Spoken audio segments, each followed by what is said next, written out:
friends, or maybe more. Earn a 20 quid free bet for every friend you refer to Paddy Power, thanks to our Friends with Benefits programme. Log into your Paddy Power account and share your referral link to get started. Terms and conditions apply. 18+, begambleaware.org. Welcome along to the Racing Post Day 2 Cheltenham Festival Postcast. I'm Bruce Millington, joined here at soggy Cheltenham by Paul Keeley and David Jennings, as well as from Paddy Power, Paul Binfield, who's got all the odds and hopefully the fruits of a hard winter's studying.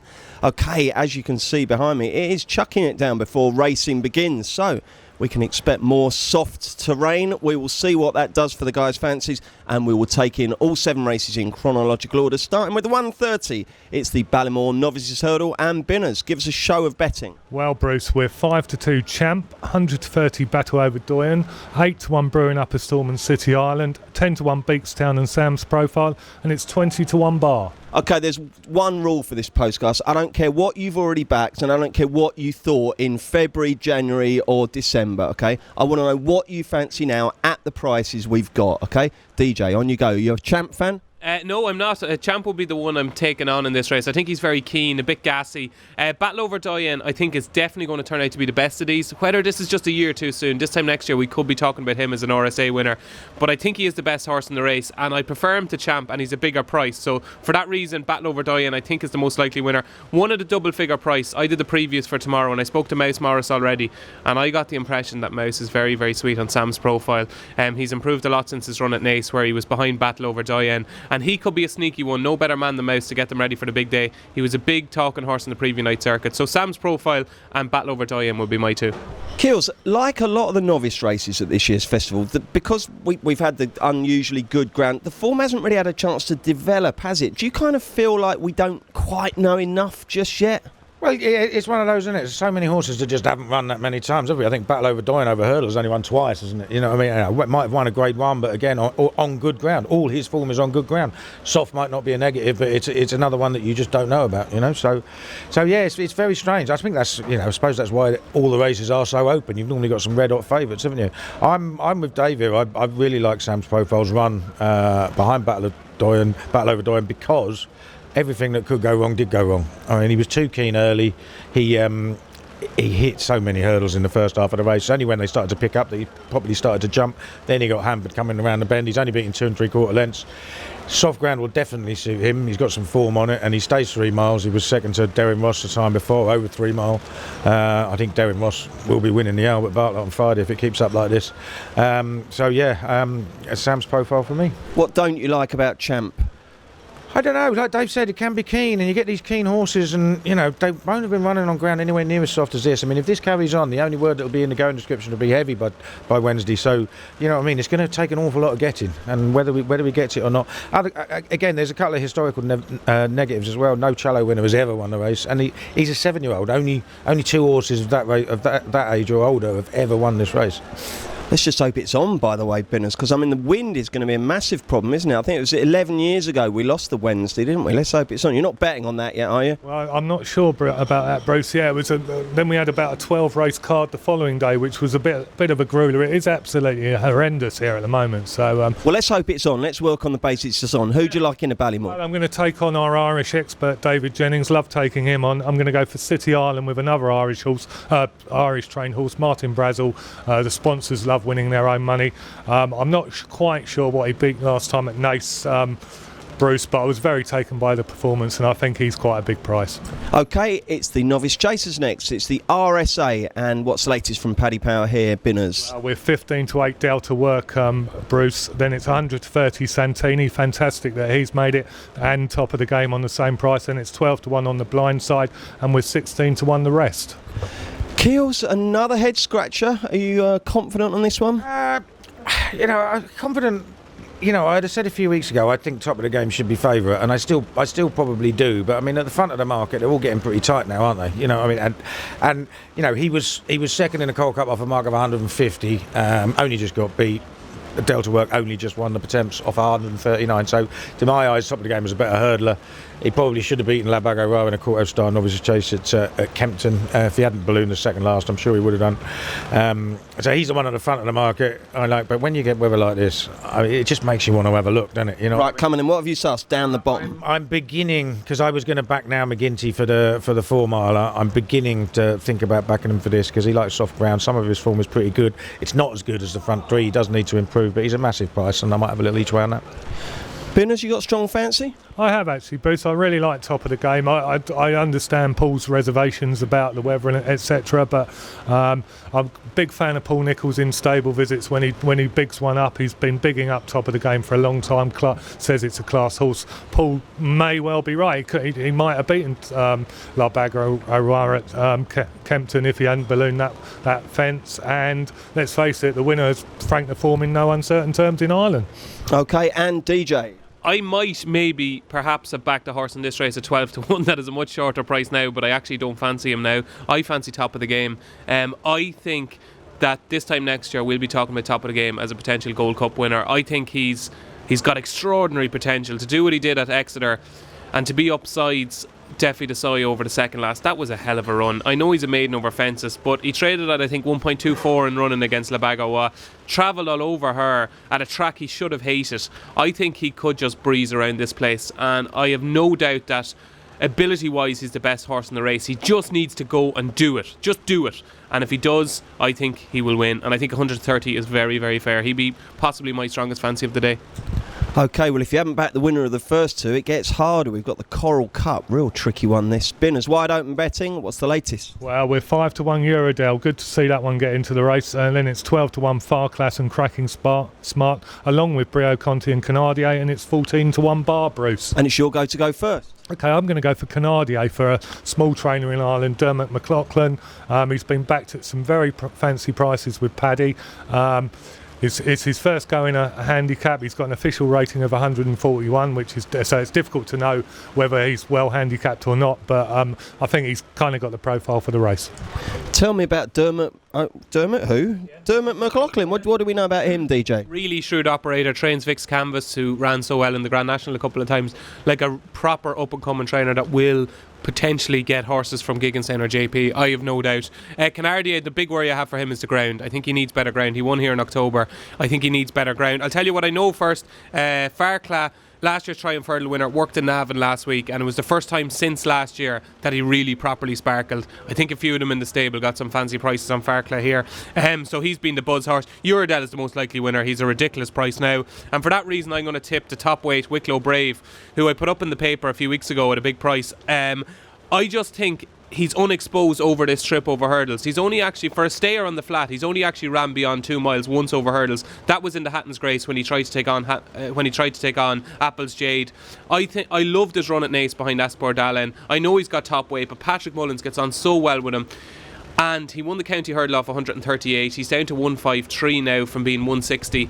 I think he's a class horse in the race still, and I think he'll certainly finish in the first 4 at a big price. Wicklow Brave. I like Wicklow Brave as well. I thought they might run him in the county, but please see me. I just think with these handicaps these days, Kills, they're so high quality, you can't really fiddle an unexposed one in always, can you? So sometimes the exposed one. I mean, you look, Willie won the county with Arctic Fire a couple of years ago, didn't he? The exposed horses have got more chance now, haven't they? They definitely can, because you're not going to get in them for marking the 120s like years ago you used to be able to do, and now you need to be high 130s at the very least, and you have to have shown something. So I think you've got to look at it that way.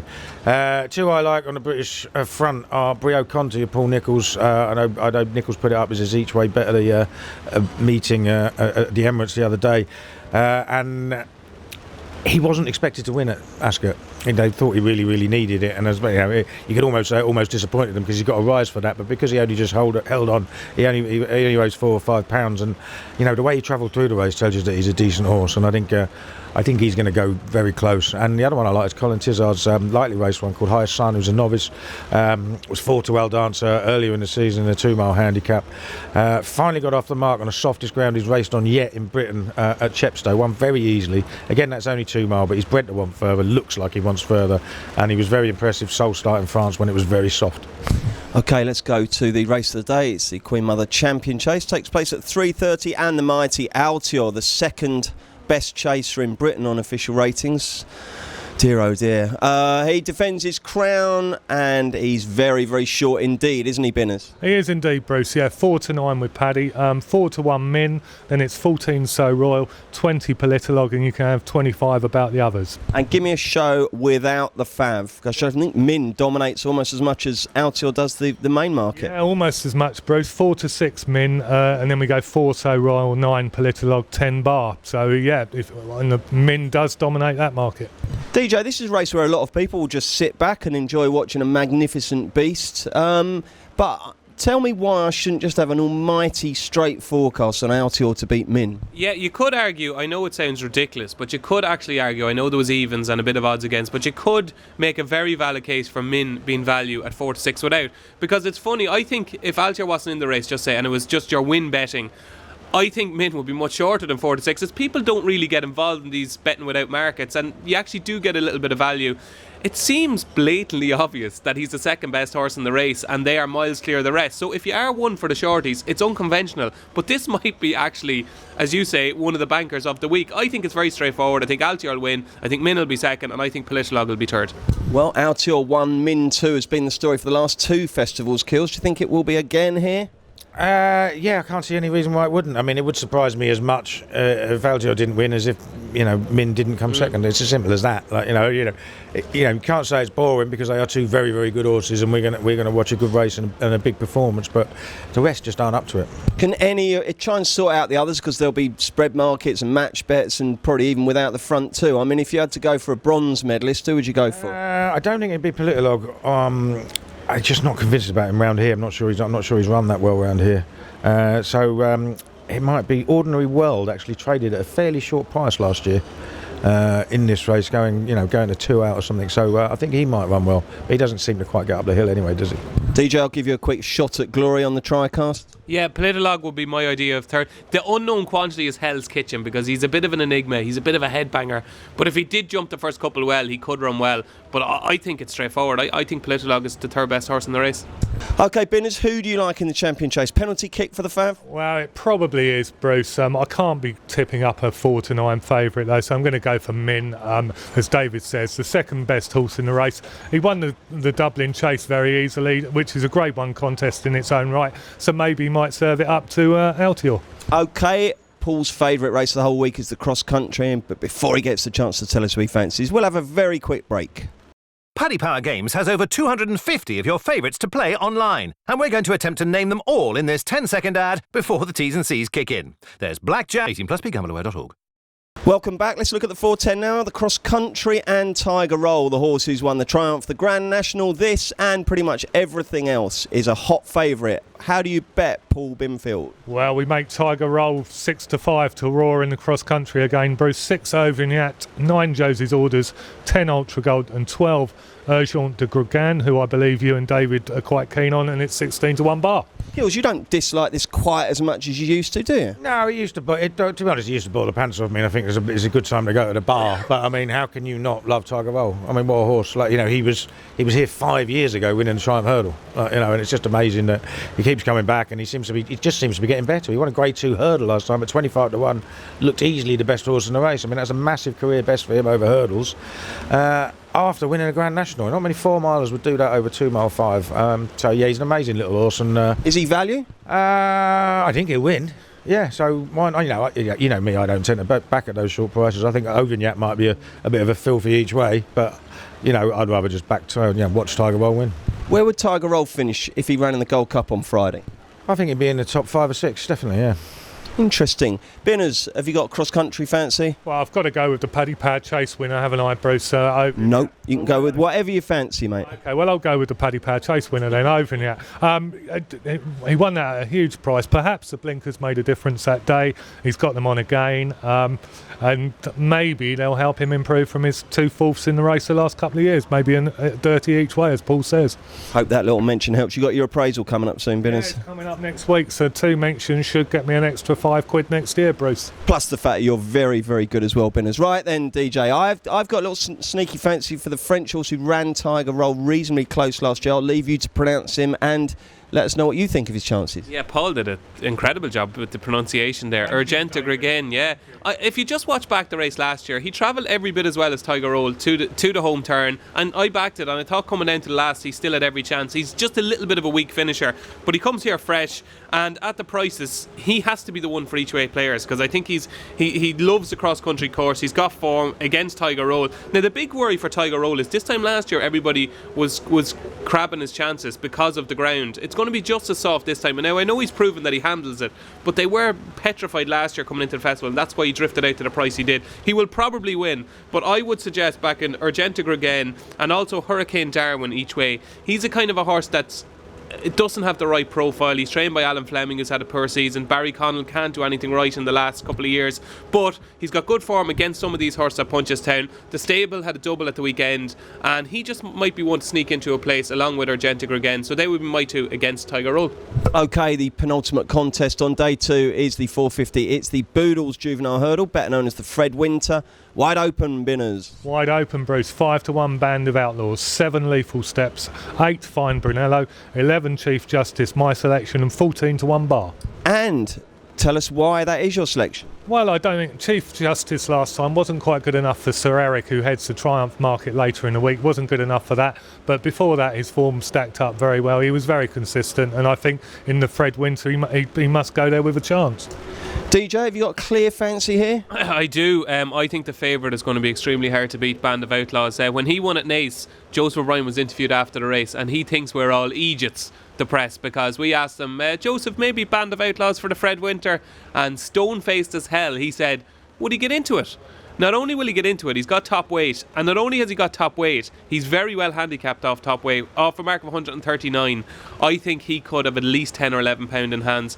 I think he would have a cracking chance in the Triumph Hurdle if he ran it. He's a very good jumper who adores soft ground, who's a miler on the flats, got load of speed. I think the old course, rather than the new course, the Triumph, I think the old course is really suited the Band of Outlaws, and I know he's favourite, but I do think he will be very hard to beat. I think Fine Brunello will run well as well, but Band of Outlaws will be a strong fancy for me.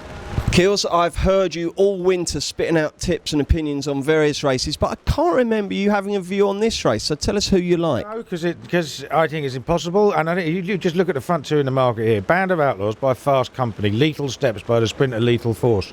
This ground is going to be absolutely bottomless tomorrow, and neither of those two will finish anywhere near the lead, because they're going to run fast and it's going to rip the guts out of them. No way I'm going to have either of those two staying. So the one I like the most just about is Cocoa Beach, who I thought was given a bit of an easy time behind him last time. At least he's actually a little bit bred for this sort of distance. Will go on the ground and is better than he's shown so far for Gordon Elliott, who's an absolute genius. 16-1 tip there for Keels. Right, let's conclude with the bumper. I've backed Malone Road, doesn't run. I've backed Get in the Queue, doesn't run, so I need some inspiration. Third time lucky. Before the lads give us their tips, give us the betting, Binners. Well, Gordon Elliott's Envoy Allen heads it. Been very impressive so far. 11-4 favourite, Bruce. 130 Blue Sari, 13-2 Meticulous, 15 to do Abacadabra, 9-1 Ask for Glory, and 10-1 Bar. And DJ, what are your thoughts? I think potentially one of the best horses we'll see this week that runs in this race. That's Envoy Allen, who everybody is trying to pick holes in. He's obviously favoured, and we all try to take on the favourites, but the ground is going to come right for him. It's going to turn into more of a test. He was still fast enough to win on the inside track on quick ground at Leopardstown and beat a couple of these, including Abracadabras, who ran out, but I thought was beaten when he ran out in that race. He is the apple of Jamie Codd's eye. Jamie Codd is a proper judge. I did a couple of preview nights with Jamie, and he said if he could sleep with any horse, he would sleep with Envoy Allen. That's how much he loves Envoy Allen, and I'm with him. If Jamie Codd thinks this horse is the next Sam Crow, I dare to say, that's good enough for me. I think he'll take a hell of a lot of beating.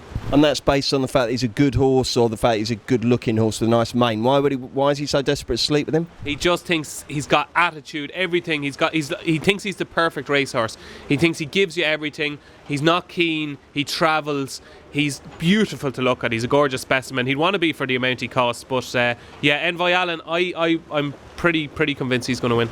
Keels, you share DJ's confidence there. Well, I did. You can't dislike him because he's obviously won his races really well. I did hear a little rumour a couple of preview nights that he hasn't actually been working that well over the last few days. And I can't say whether that's true or not, because anything I hear is fourth or fifth hand anyway. But it'd be interesting to see how he goes in the market. Put it that way. I like another horse of Paul Nicholls called Ask for Glory. Now he won his point very easily, and he cost 280 grand afterwards, and he strolled home at Chepstow. That form is pants, it's rubbish. He hasn't beaten anything, but he never came off the bridle. He was very professional, and he's going to handle soft ground. He's by fame and glory. He won an Ascot Gold Cup. Stamina isn't going to be any sort of problem whatsoever.